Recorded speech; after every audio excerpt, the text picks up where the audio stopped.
para hacerlo dudar de su relación íntima que con el Padre ha tenido siempre el Hijo de Dios. Por eso vuelvo a insistir, Jesús jamás dijo: ¿por qué me has abandonado? Hermanos, Él conocía mejor que tú y que yo el plan maestro de Dios y el propósito de su voluntad. Así que Él nunca tenía por qué decirle: ¿por qué? ¿Por qué, Señor? ¿Por qué, Señor? ¿Por qué haces esto? ¿Por qué vienen estas criaturas prehistóricas contra mí? ¿Por qué vienen estas criaturas? ¿Por qué vienen estas criaturas Hayot, Galgal, Ofam en contra mía? ¿Por qué, Señor? ¿Por qué? ¿Por qué permites que esto venga contra mí? ¿Por qué me desamparas? Él jamás dijo eso. Él jamás dijo eso, y se los estoy comprobando, y lo comprobaré a lo largo de todo el tiempo que Dios me permita estar predicándoles la palabra de Dios. Hay muchas traducciones, hermanos, que se perdieron en su original, pero no voy a entrar en detalles como eso. Solamente estoy diciendo, observen esto: Él estuvo ahí y fue tentado por ellos.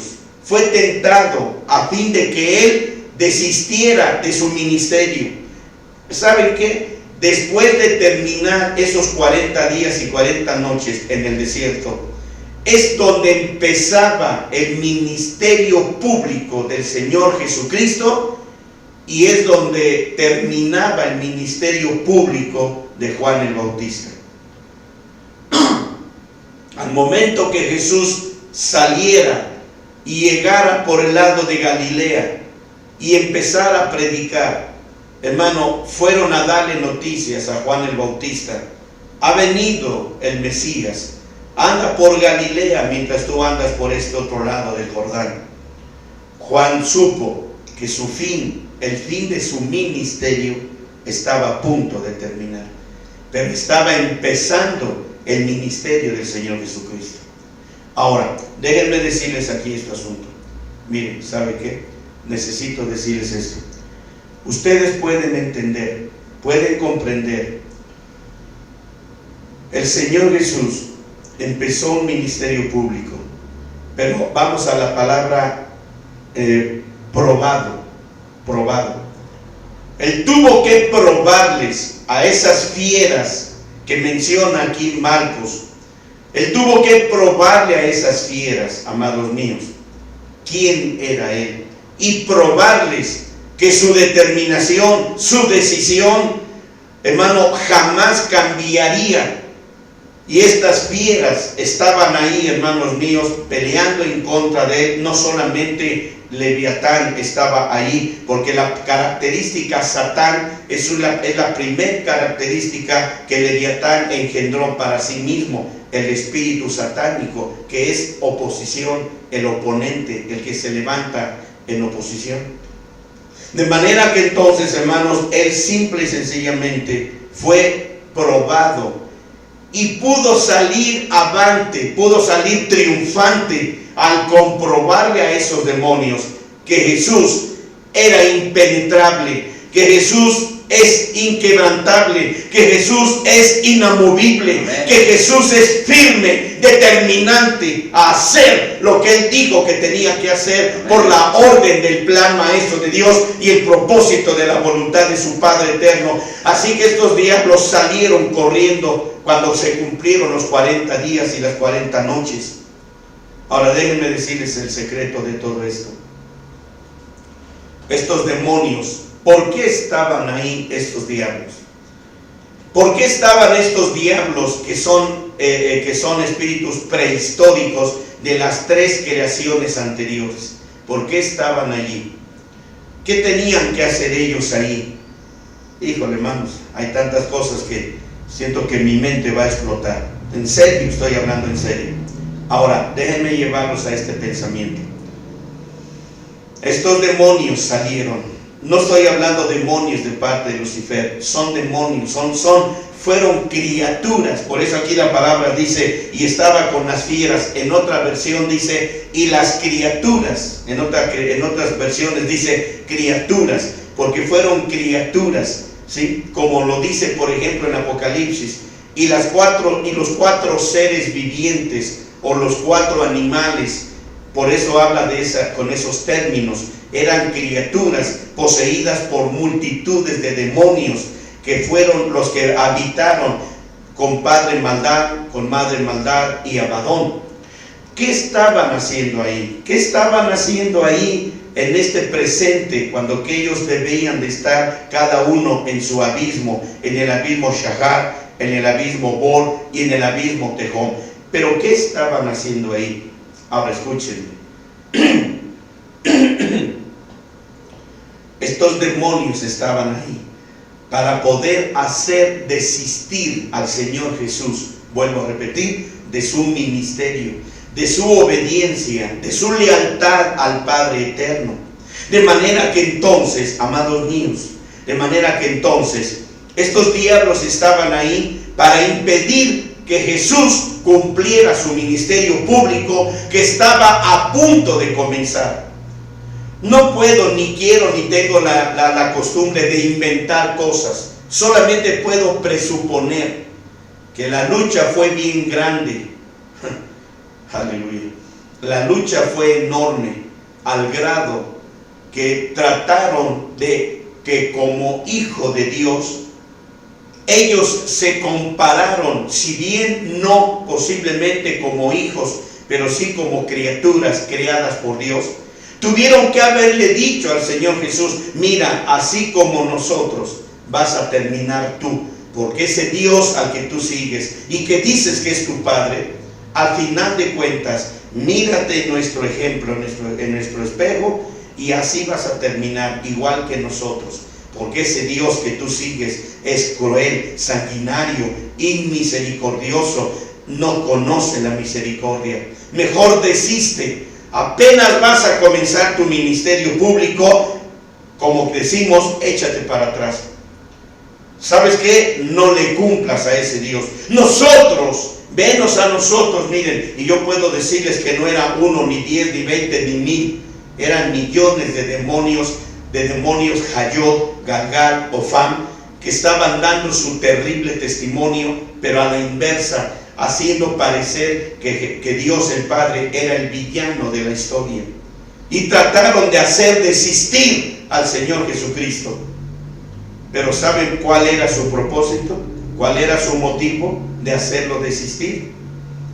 Porque ellos de alguna manera, aunque no conocen el futuro, pero de alguna manera algo había en ellos que se removía en sus entrañas, que si Jesús llegaba a cumplir su ministerio cabalmente y llegaba a la cruz del Calvario, cuando Él expirara en la cruz, cuando Él muriera en la cruz, por el orden de Dios, por la orden de Dios, entonces Jesús, como dice la palabra de Dios en Efesios capítulo 6, cuando dice: ¿y qué fue lo que subió, sino aquello que descendió y estuvo en las entrañas de la tierra y predicó a todos esos espíritus? Y cuando eso se está cumpliendo, es cuando Jesús, después de morir, después de expirar, de haber entregado su espíritu al Padre, su alma nefesh, fue a dar a los abismos.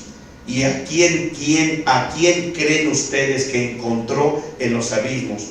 A esos mismos espíritus prehistóricos que describe aquí el capítulo 1 de Marcos, versículo 13, los encontró ahí de una manera fiera, y tuvieron que esconderse en los escondrijos más recónditos, porque ahora el Señor Jesús venía, y no con ira, sino ahora traía por fuera su sangre redentora, su sangre con la gloria Kabod. Esa sangre Kabod ahora el Señor la traía para con eso, por así decirlo, salpicar, rociar o bañar a estos espíritus, a fin de que abandonaran su condición de fiereza, oponentes en contra de la palabra de Dios. Amados, no sé si lo estoy dejando claro, estoy haciendo un sacrificio muy grande, y aunque sí estoy respirando lento, porque si no lo haría, hermanos, yo ya me hubiera bajado a correr y saltar y danzar, porque eso que estoy diciéndoles a ustedes es tremendo. Así que ahora déjenme decirles algo, amados míos, déjenme decirles algo. Y ustedes se van a sorprender. Yo sé que algunas veces los he dicho con una u otra palabra. Pero ¿por qué hay tanta violencia en nuestro planeta Tierra?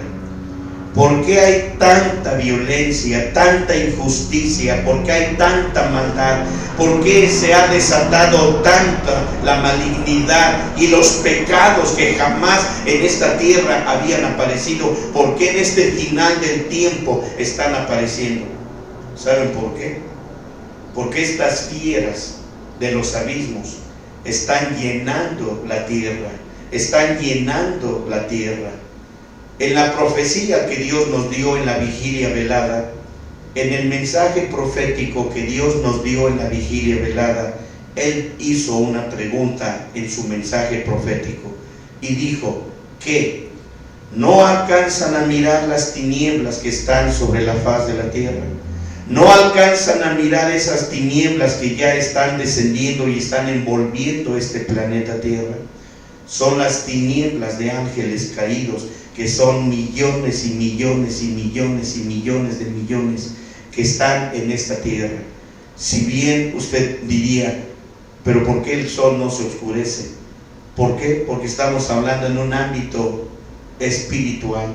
Pero este mundo está lleno de maldad. Este mundo está embargado de enfermedades, de todo tipo de cosas que están llenando la tierra. Y el Señor lo dijo en esta vigilia velada, lo dijo en una palabra de profecía. La profecía vino, la profecía fue muy fuerte, fue espantosa la profecía que Dios habló en esta vigilia velada. Yo me quedé asombrado con esa profecía. Nunca jamás habíamos oído hablar a Dios de esa manera. Nunca lo habíamos oído hablar de esa manera. Y sin embargo, mis hermanos, la gente sigue en su carrera loca, ciega, estúpida, de correr tras el pecado y la maldad. Y si no están a gusto en la iglesia con que les cortan la libertad, buscan iglesias, pero buscan para seguir su maldad y su pecado, llevando a las congregaciones a través de sus niños que están embargados de televisión, a través de sus jóvenes que están cargados de adulterio y promiscuidad y fornicación, y los adultos llevando en su mente y en su corazón pornografía y un mundo de basura. Están ensuciando los santuarios de Dios en este planeta Tierra. Así que vamos a llegar al punto donde en los estudios anteriores, antes de empezar con este mensaje navideño, yo les decía, va a llegar el momento, y Dios guarde la hora, que también Dios mire estos cultos, estos servicios que se hacen en las iglesias cristianas. Va a llegar el tiempo que también van a ser aborrecibles delante de Dios, como fue aborrecible los servicios que hacían los sacerdotes en el Antiguo Testamento, al grado que Dios quitó sus promesas, su cobertura, y quitó todo de esos sacerdotes o del tabernáculo, porque todo lo habían convertido en un comercio, lo habían convertido en ritos verdaderamente no cultos, sino ritos a todas sus pasiones salvajes que hay dentro de cada persona. Hermano, ¿y todo esto por qué? Porque estas criaturas, Hayot, Galgal y Ofán, están envolviendo la tierra. Por ello es que ellos fueron a evitar que el Señor Jesús llegara a la cruz. Bueno, no sé por qué entré en este tema. Bueno, sí sé, porque en el final del versículo 13 del capítulo 1 de Marcos, versículo 13, al final del versículo menciona el tema que estoy tratando. ¿Cuál es el tema? Los ángeles. Los ángeles de servir. Y los ángeles le servían. ¿De qué manera le servían? ¿De qué manera le servían? Ellos vinieron, como quien dice, ahora sí, como dicen entre los chavos, no entre los jóvenes, entre la chaviza, decía un hermano, ¿vinieron a hacerle un paro? No. Jamás un ángel enviado por Dios va a pelear por ti.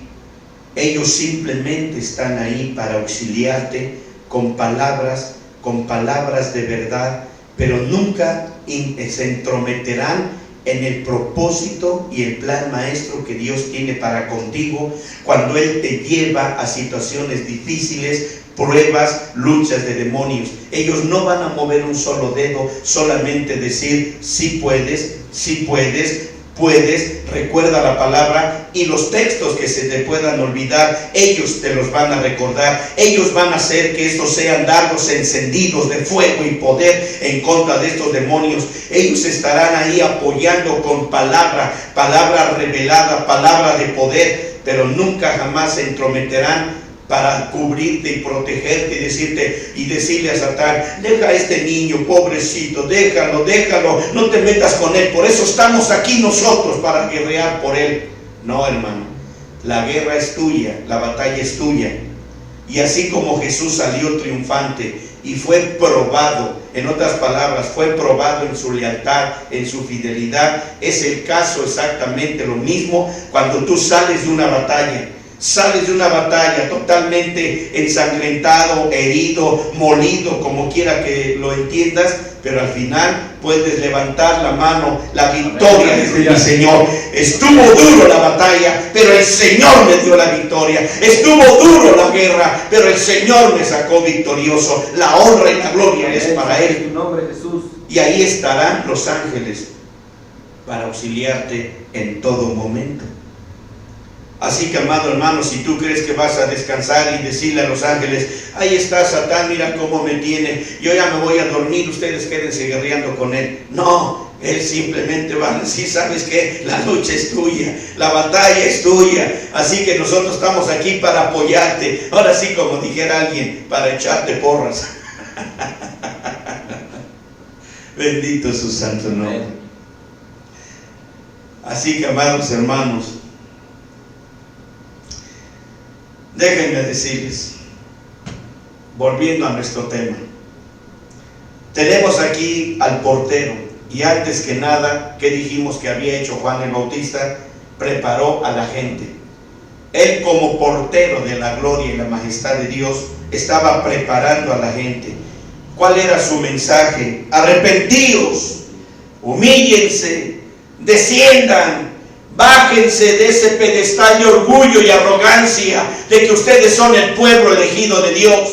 El Rey ya viene, Jesús ya viene. Y entonces abre las cortinas y dice, he ahí el Cordero de Dios. He ahí el Cordero de Dios. ¿No fue así la historia? ¿No fue así? Me gusta ese patrón.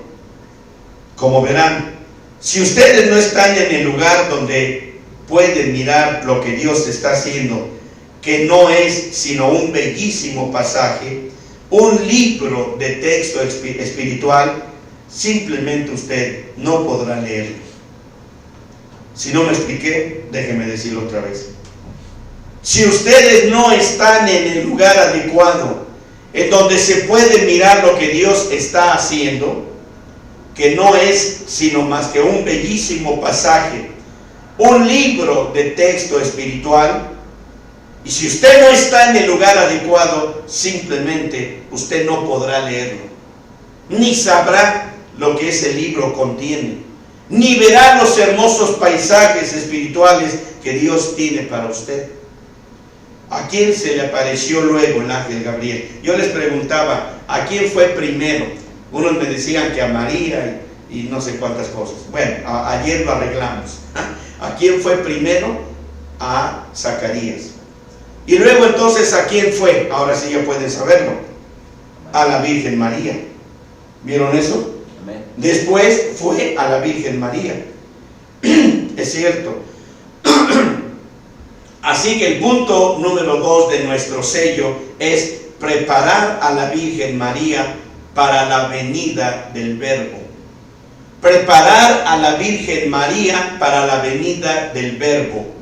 Amados míos, cuando usted se convierte en portero para correr las cortinas a fin de develar al Señor, como lo he hecho yo ante ustedes por muchos años, al enseñarles esta estatura espiritual del Señor Jesucristo, el tabernáculo mosaico, ¿qué sucederá entonces? ¿O qué sucede entonces?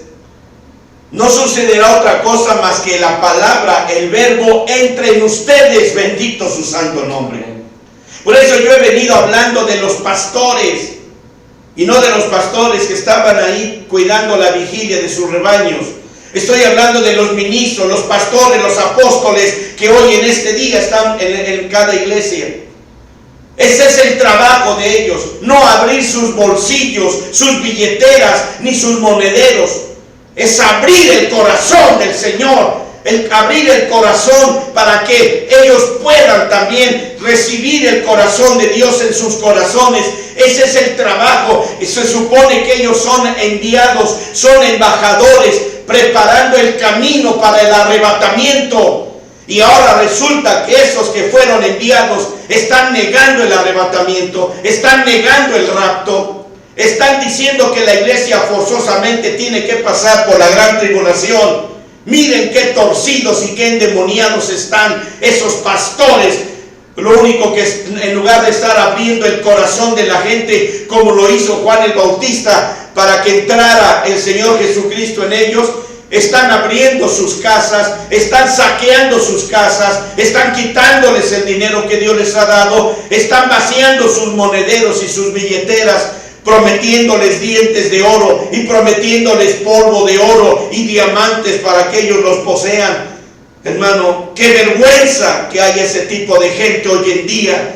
Y la vergüenza peor es que comenzaron bien, porque si no hubieran comenzado bien, no estarían en el lugar donde están. Así que lo único que yo hago aquí, se los dije a ustedes, mis hermanos, a veces amanezco y no tengo ni siquiera para comprar el pan para desayunar. Y esto es verdad, y Dios sabe que digo la verdad. Pero nunca ustedes me han visto que tengo que con promesas bíblicas y con promesas antibíblicas y con advertencias y amenazas de que Dios los va a matar y que van a sufrir un accidente. Si ustedes no traen su dinero, si ustedes no venden su casa y traen el dinero aquí al altar, yo jamás, nunca lo haré. Y Dios me permita, hermano, y que Él sustente mis palabras en la balanza de su verdad y su justicia para nunca cambiar de opinión. Yo vivo feliz obedeciendo a mi Dios. Aunque tuviera una mano adelante y otra atrás, seguiré predicando y hablando esta palabra, porque eso soy, un embajador, preparando el camino, preparando la vida de ustedes, amados míos, para el arrebatamiento, para que ustedes se vayan en el rapto, no con promesas falsas, impías, sino con la palabra de Dios, con la verdad de Dios, para que ustedes sepan cuáles son las condiciones que necesitan para irse en el arrebatamiento. Aleluya, bendito el nombre del Señor. Así que, amados hermanos, bendito su nombre. Aleluya. Cuando ustedes están recibiendo la verdad de la palabra de Dios, yo nunca les he traído palabras ociosas. ¿Cuáles son palabras ociosas? No te preocupes, hermano, tú ya eres la esposa del Cordero. Pero pastor, todavía no dejo los adulterios. Dios conoce tu necesidad. ¿Quién te dio la virilidad? ¿Quién te dio el poder sexual? Fue mi Dios. ¿Y para qué te lo dio? Para que lo uses con cuanta mujer se te presente. Y tú tienes que desfoguear toda esa pasión y todo eso que Dios te ha dado. ¿En verdad, pastor? Claro. Si no seré yo un enviado de Dios y embajador de Dios para decirte la verdad.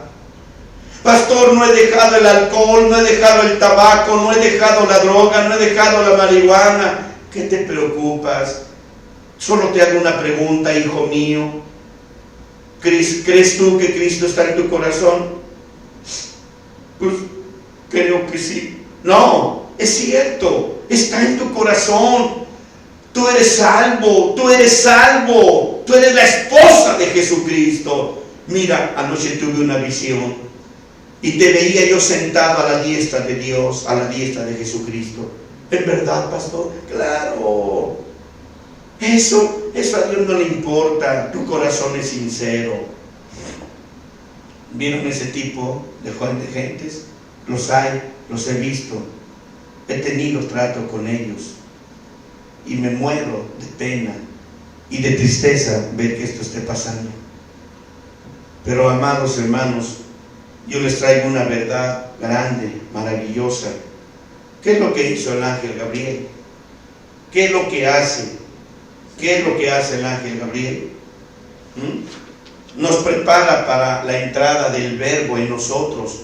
Nos prepara para que nuestro corazón esté listo para recibir al Verbo. El Espíritu Santo no vino solo y sencillamente sobre la Virgen María. Hubo más. Así que en esta mañana, mis hermanos, les estoy mostrando que uno de los ministerios del ángel Gabriel es venir desde la presencia de nuestro Dios y preparar a una persona para su ministerio en relación con la palabra o el Verbo de Dios. Él preparó, mis hermanos, a Zacarías y ahora venía a preparar a la Virgen María para la entrada del Verbo, la palabra de Dios en ella. El poder del Altísimo hizo sombra sobre ella. ¿Ven ustedes el trabajo? ¿Ven el orden? Me maravillo cómo hace mi Dios las cosas. Lo amo, lo amo, lo amo. Lo amo tanto porque hace las cosas en una forma tan perfecta. ¿Por qué no fue primero a María? ¿Por qué no fue primero a María? ¿Quieren ver el cuadro? Primero el Señor fue a Zacarías. Preparó el corazón de Zacarías, porque ven ustedes, hasta se quedó sin hablar. Y luego tuvo que haber tocado los genitales de Elizabeth y de Zacarías, quienes ya había cesado el impulso sexual, y además Elizabeth era estéril. No podía Dios entonces, y no podríamos llamar un milagro a alguien que está en su plena virilidad, en su plena juventud. ¿Y qué milagro sería que, tuvo un hijo? Esa pareja tuvieron un hijo. ¿Eso es un milagro? No es un milagro. Eso sucede porque el mundo está tan lleno. Pero el Señor fue a lo imposible. ¿Y qué cosa dice la palabra de Dios? Lo que para el hombre le es imposible, para Dios todo es posible. Amén. Así que fue a ese par de ancianos, donde la gente y las evidencias y la ciencia y cualquier otra hubiera dicho es imposible que ellos tengan hijo. Y sin embargo, Dios vino para mostrar su gloria. Y vino Gabriel y preparó el camino para Juan el Bautista. Juan el Bautista estaba allá en la preexistencia como una semilla. Y cuando Gabriel estaba haciendo su trabajo, Juan el Bautista estaba acá en la presencia de Dios como una semilla. Ya saben los conceptos que utilizo. Así que cuando el ángel Gabriel llegó a la presencia del Padre, le dice: Padre, el camino está preparado para Juan el Bautista. El Padre voltea y mira a Juan el Bautista y le dice: el camino está preparado. ¿Ya estás preparado? ¿Ya estás listo? ¿Hay alguna pregunta? ¿Hay algo que quieras saber antes de bajar al vientre de esa mujer anciana? Antes de que bajes, ¿está todo claro? ¿Quedó todo entendido? ¿La lección está aprendida en teoría y práctica? Juan tuvo que haber dicho: sí, maestro. Descendió Juan y fue introducido en el vientre de una mujer llamada Elizabeth. Ya estaba preparado el mensajero. Ya estaba preparado el mensajero. Así que, amados, cuando el ángel Gabriel fue a María, Elizabeth llevaba 6 meses de embarazada. Así que 6 meses de adelanto. Él estaba adelantando los acontecimientos. ¿Por qué? Porque era necesario que viniera el que vendría preparando el corazón y el camino, barriendo y sacudiendo las veredas y los caminos. Amén. ¿No es maravilloso? Amén. Así que cuando María fue a la montaña, ¿cuál montaña? La montaña de Hebrón. Y les he hablado del misterio de la montaña de Hebrón, que había en las profundidades de la montaña de Hebrón. Se los he platicado, se los he dicho en ocasiones en esta temporada decembrina y en otras temporadas también. Así que cuando ella subió a la montaña, su prima Isabel ya llevaba 6 meses de embarazo. Juan el Bautista llevaba ya 6 meses.